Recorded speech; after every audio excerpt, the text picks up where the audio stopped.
Hello, hello, hello, everybody. Welcome back. Hope you had a nice weekend.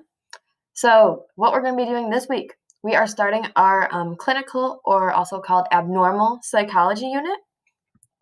So, this is not going to be covered on the exam, but it's still really the heart of psychology and something that we really need to know. So, we're going to take that time to cover this unit. It's going to be kind of a nice calm before the storm type unit before we get into the hardcore review for the AP exam. So, what is clinical psychology? I think this is what you guys all really think of when you think psychology. It's really just the uh, uh, research area of psychology that focuses on the diagnosis, treatment, and prevention, and any general research surrounding mental illness. So I think that's what we all think of when we think traditional, like what is a psychologist? Probably you think that a therapist or someone who's providing treatment for a mental illness. And we saw, and you're going to see when I have those Zoom conferences, that obviously there's sports psychologists, there's forensic psychologists with a criminal justice system, there's all different sorts of research interests. But we're going to talk about clinical psychology, which is the big one that a lot of you guys think of when you think psychology. So, also, this is often referred to as abnormal psych, both kind of the same thing. I don't really like the term abnormal uh, because we're going to talk about there's some problems and issues that arise with using that kind of language. So, big essential questions for this unit are one, what are the causes? And we said this is also called etiology. You'll see when we talk about that. So, what are the causes of a mental illness? And talking about the biopsychosocial causes. So, is it more nature or nurture that's causing someone to develop a mental illness? How does a psychologist treat this mental disorder? So, we're going to talk about also there's biopsychosocial ways. So, you could have medicine, pills, drugs, whatever treatment, surgery, or you could have more talk therapy and cognitive social type treatments. And then how can we overcome the stigma towards mental illness? So this is what I think is most important. If you get anything out of this unit, is right. We need to change our perception and treatment of mental illness as a society. The culture surrounding it, this negative connotation surrounding it, has got to change. And one of the best ways we can do that was with education. So if I want you guys to take anything out of this unit, it's really that we need to be educated on what mental illness is and what it isn't, and changing those negative perceptions surrounding it. So, what I want you guys to do is in your little notes packet, I'd like you to journal real quick. This can be anonymous, so if you don't want to put it on the notes packet and just do it on your own, right, because it's very personal, totally go for it. But I just want you guys to think to yourself, how has your life been touched by mental illness? So have you been impacted by it? A friend, a classmate, a family member, someone close to you? If you think hard enough, I think most of us have had some kind of, unfortunately, had someone that's been touched in our lives by mental illness. So take a second journal just to kind of think about that and how that's impacted them and you. And then we'll get started for today.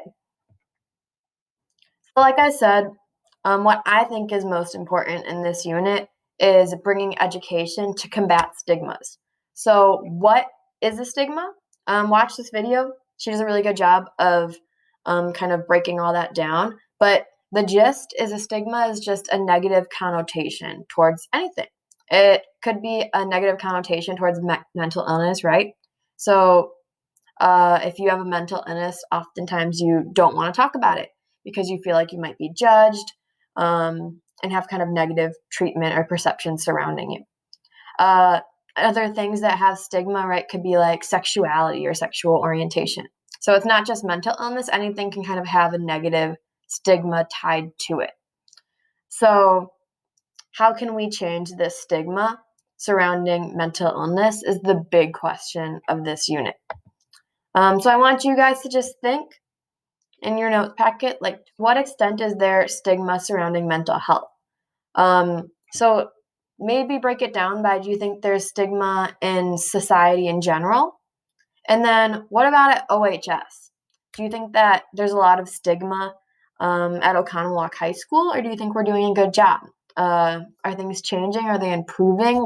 What's your kind of general perception here? So my question is, why is there a stigma? What do you guys think? What are the causes that are making this stigma happen? So obviously I haven't seen your results that you've written down of if you think there's stigma, but in the past when I've taught this unit, I have definitely seen that, most people think there is some or a lot of stigma surrounding mental illness, especially they feel like at high school settings as well. But they do think it's improving, but they still definitely think that it's prevalent. So that's why my question is, why is there this stigma if most people have been touched in some way, whether it's you or people in your life, by a mental illness? So 1 in 5 adults have experienced a mental health disorder. 42.5 million adults in America have experienced some kind of mental health disorder. 1 in 10 young people has experienced a period of depression in their lives. So why is there this stigma when it's something that's so common, but we don't talk about it? So I want you guys to reflect and think about what can be done to reduce this stigma. And do you think it's worse for some disorders than others? So tomorrow we're going to talk more about the different types of psychological disorders. But do you think that some disorders have it worse when it comes to having more of a stigma than others? So I just want you guys, this is very reflective. So take a second, think. So one of the reasons that I think that there's a really big stigma surrounding mental illness is because it's an invisible illness. So let's take the example of someone was playing a sport and they tore their ACL. Obviously, that's horrible. Would never want that to happen to anyone. Out for the whole season, year, whatever. But the thing with that is you can see clearly that they have something wrong with them. They have some giant cast on. You can visibly tell that there's something going on that's wrong with them. The thing about mental illness is that it's an invisible illness. So it's something that's going on internally that you can't see. And that's part of the reason that it's so hard for people to understand and might cause and perpetuate some of that stigma. You can't see outward on someone that they have depression or that they have anxiety. It's not something that's as clear as having a cast on or something like that. So it's not just mental illness that are invisible illness, but anything like diabetes, lupus, ulcerative colitis, Crohn's disease. So all these things, any kind of like autoimmune type disorder. But all of these things are examples of invisible illnesses, and that people don't get it because they, you want to see someone that looks sick and then you'll understand. When you don't see someone that looks visibly sick, they're going to cast doubt on if you're really sick and not take it seriously, which is really, really unfortunate.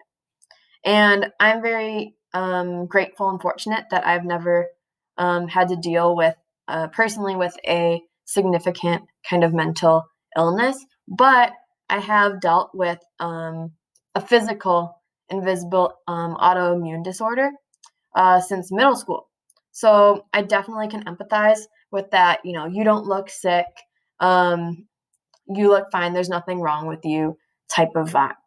And that's obviously not okay for any kind of disorder.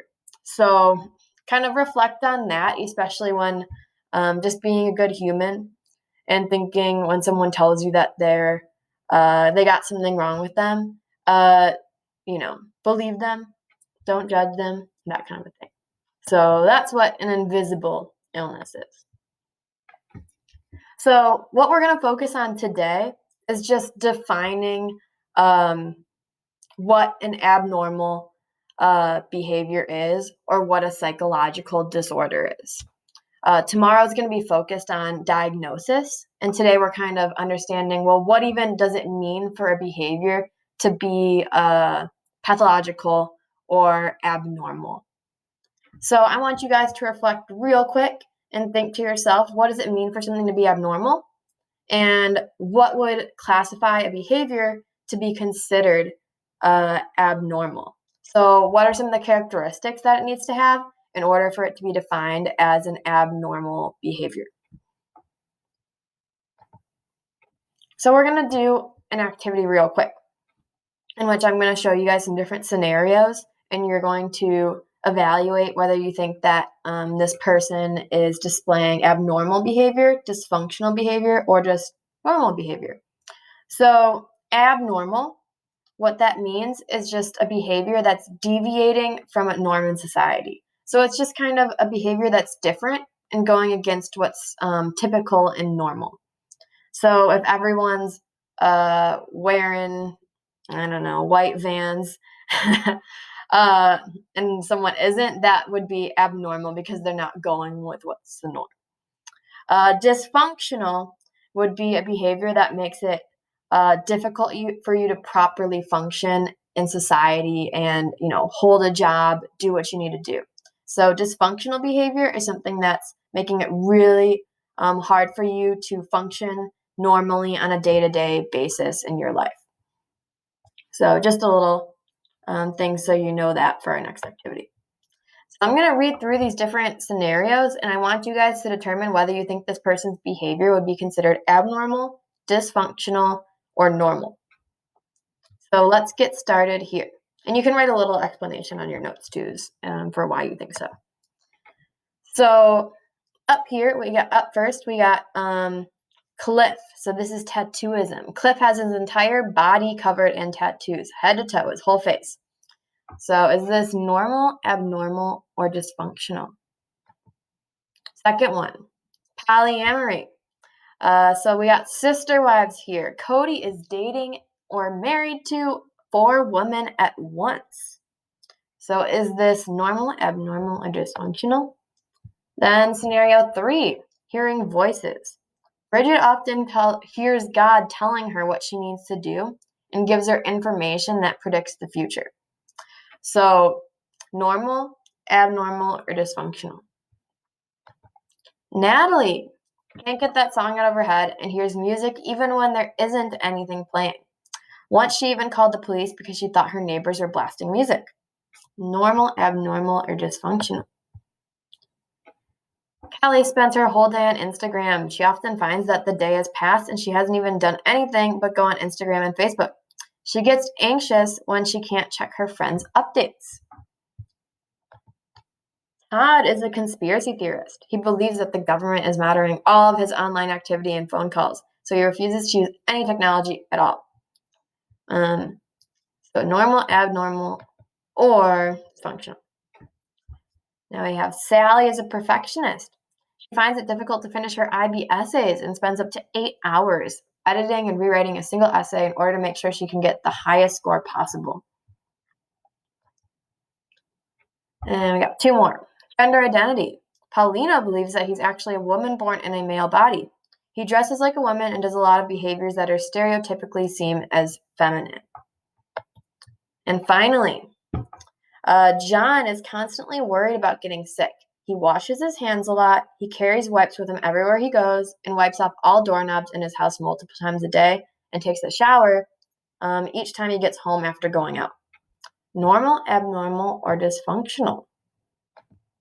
So again, try and kind of reflect on what you put for those and why. So remember that abnormal is just something that's deviating from what's typical or normal in a society, but this might not be problematic. So you could be deviating from something that's normal, but it might not be causing you any problems. So an example, if you're reflecting on the tattooism guy, yeah, it's totally not normal for him to be. We don't see people walking around every day covered head to toe in tattoos with their whole face covered. But is this dysfunctional? Is it causing him problems when it comes to functioning day to day normally in society?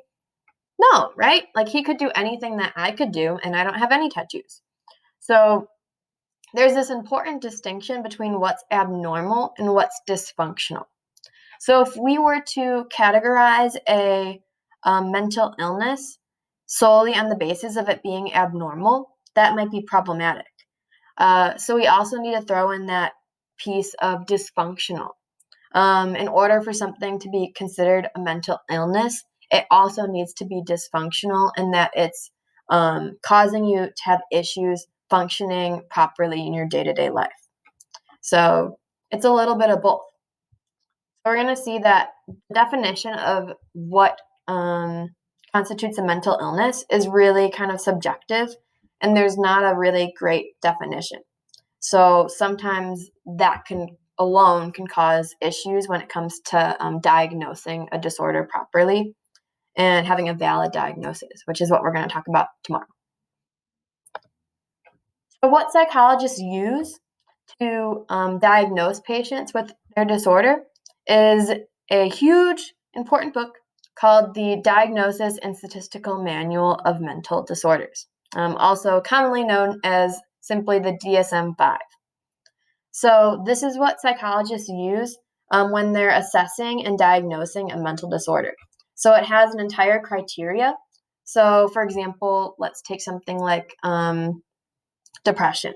It might say, again, I'm not going to be super accurate here, but it might say like extended period of sadness, feeling withdrawn, drop in doing activities you normally do. So it'll have a list of however many symptoms and things that you have to meet, criteria that you have to meet in order to be diagnosed with this. So it might say something like, in order for a person to have depression, they must exhibit 5 or all of the following criteria listed below. So this is what they use to diagnose people. And it's nice because it's standardized and common. But it does not give any information or guidelines for treatment of disorder. It's only for diagnosis. So they're not saying if you have depression, okay, you diagnose them. Now here, you're going to give them this medication. You're going to have them do this therapy. It doesn't say anything about that. That's up to the judgment of their psychologist. So the definition of abnormal behavior given in the DSM-5, so this is one that all psychologists are using, right, is that abnormal behavior is behavior that violates the norm in society, is maladaptive, so it's not good, and is rare given in the context of the culture and environment that you're in, and is causing the person distress in their daily life. So we saw violating a norm, so it's not typical, it's rare, so most people don't have this, and it's causing them distress and problems in functioning in their daily life. So what are some problems with this definition? I want you to think about that. But a lot of it comes up with how it's kind of subjective. Because if you saw here with our different scenarios, a lot of what's normal and abnormal, where are they? Normal and abnormal is kind of up to judgment and very subjective, and it's, there's not a clear-cut yes or no. It's kind of on a continuum. So psychologists use 2 different kinds of definitions when they're discussing abnormality. So the first one is a conceptual definition. So this is based off mainly if you're deviating or going against social norms. And how they do this is kind of by using standard deviation or statistical deviation to show that. So think of like a bell curve, and if you have something that's the mean is normal in the middle, and let's say here, I actually have a picture. You don't have to look at my face. So you have mean in the middle, and then you're deviating from that norm. So they would use that standard deviation to show, okay, people over here are really deviating from what's normal, and then they might base that as saying, okay, you have a disorder, or you should be, considered for potentially having a disorder. So that's conceptual. It's on that deviation type part. Then we have practical definitions, and this is much more about what can be observed, and it's much more tied in with dysfunction. So Practical definitions would be observing someone and saying, wow, like they're really having difficulty functioning normally in day-to-day life. Right? Because think about it. We said that conceptual, you could have, you could be deviating from the norm, like our tattooism guy that we looked at. But he's not having any actual problems. He's functioning just fine. He can do anything that I can do, and I don't have any tattoos. But if we take it from a practical standpoint, that's when you can say, okay, well, yeah, this person is really displaying some concerning behaviors that would that is really harming their functioning in day-to-day life and should cause them to be looked at in a clinical setting. So an example of kind of the issues that come up with conceptual definitions is that, yeah, sure, that's all about breaking the norm, but look at this. 31% of Russian males and 29.1% of Americans suffer from alcohol use disorder at some point in their lives. And 50% of the general population in the US has experienced an anxiety disorder, and 40% have experienced depression at some point in their lives. So perhaps maybe it's more so normality that's abnormal here. So that highlights a really big issue in this idea of it being a deviation from the norm when some of these things are actually quite prevalent. But if we used more of a practical definition, clearly alcohol use disorder is going to be causing dysfunction in your daily life. So sometimes, although conceptual can be helpful, it's probably good to look at conceptual and practical when doing that diagnosis. So, what psychologists end up using to kind of decide whether or not something is pathological, meaning that you kind of have a psychological disorder, are what they call the 4Ds. So, you'll see this kind of hits on that definition that the DSM 5 provided. So, they break it down by saying if a behavior is deviant, so we said it's differing and going away from something that's typically the norm. And then we have dysfunctional. So we said that's again when you're unable to carry out normal day-to-day activities. And then they added on distressing. So it's causing you unpleasant emotions or feelings. It's causing you a lot of stress, anxiety, sadness, whatever. And then it's dangerous. So it's going to cause harm to yourself or others. So they added on those two. So this is an easy way to remember kind of what's needed to diagnose something as being a psychological disorder. They use these 4Ds to check. And it really should ideally have multiple of these because, like we said, it's not enough for something to be deviant because something could be deviant like tattooism and still allow you to function normally. So you should have some kind of combination of these.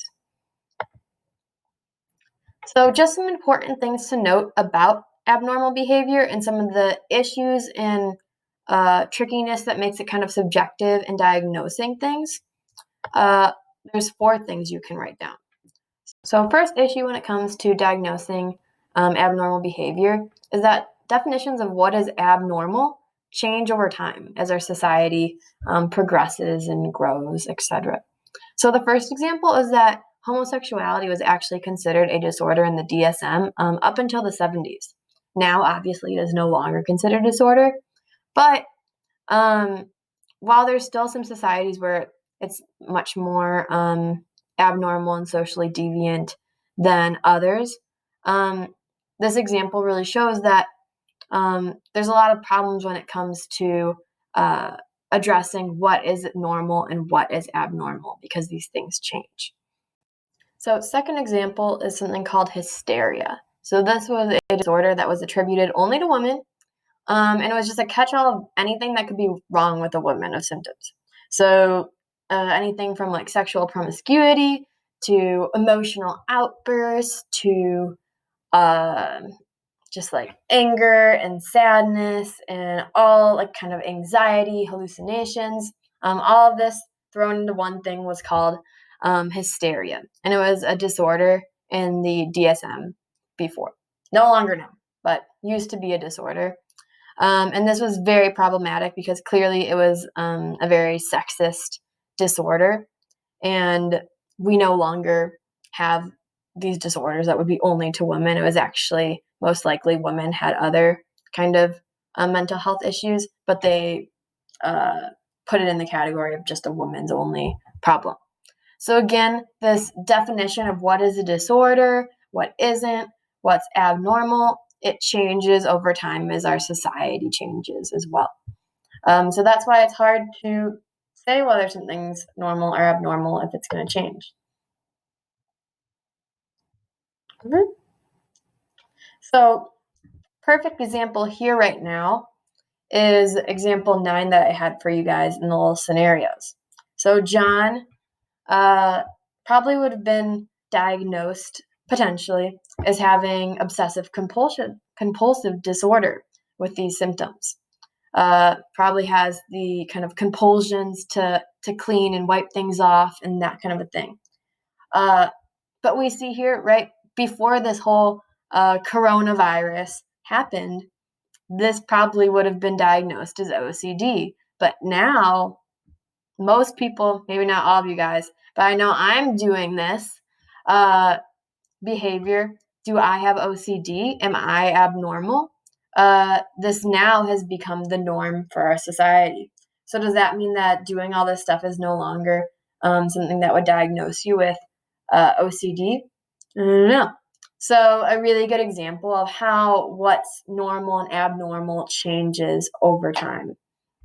I put a really interesting article too for you guys if you want to read, kind of about dealing with having OCD during this time and kind of the struggles that come with that, especially when your OCD is tied in with cleaning behaviors.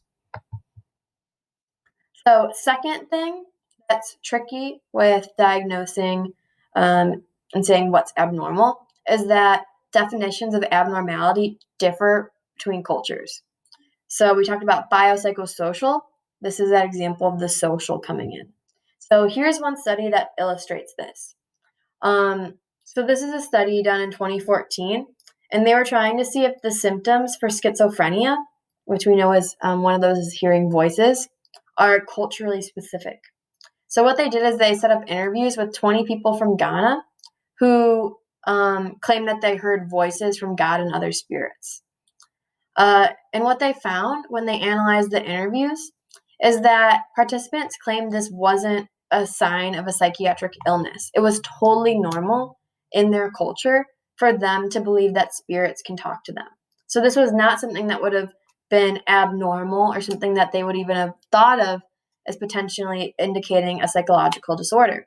Whereas here, right, I gave that example earlier in the scenarios, most of you probably would have said that hearing voices and things like that would be abnormal or dysfunctional, but they're not seeing that here. So this is a great example of definitions differ by culture. So again, it's hard to have that proper definition of what's abnormal. And then third thing is that behaviors are assessed along a continuum from normal to abnormal. So, right, something could be more in the middle, something could be much more in the abnormal side. So at what point on this continuum would it be just, kind of a quirk or something that's a little bit bothersome to something that's full on abnormal and would be causing you distress and should be causing you to be diagnosed with a disorder? So that makes it really tricky because it is that continuum. And at what point do you hit that threshold that would say you're in you need to be diagnosed with a mental illness? Tricky stuff. And then 4. So think about it. Most of us have had dysfunctional behaviors at some point in our life, right? So maybe right now, I'm doing a whole lot of cleaning behaviors and I'm very anxious. Maybe when I was in college, I spent too much time studying and wasn't sleeping or whatever. So does that mean that all of us at some point have had a mental illness?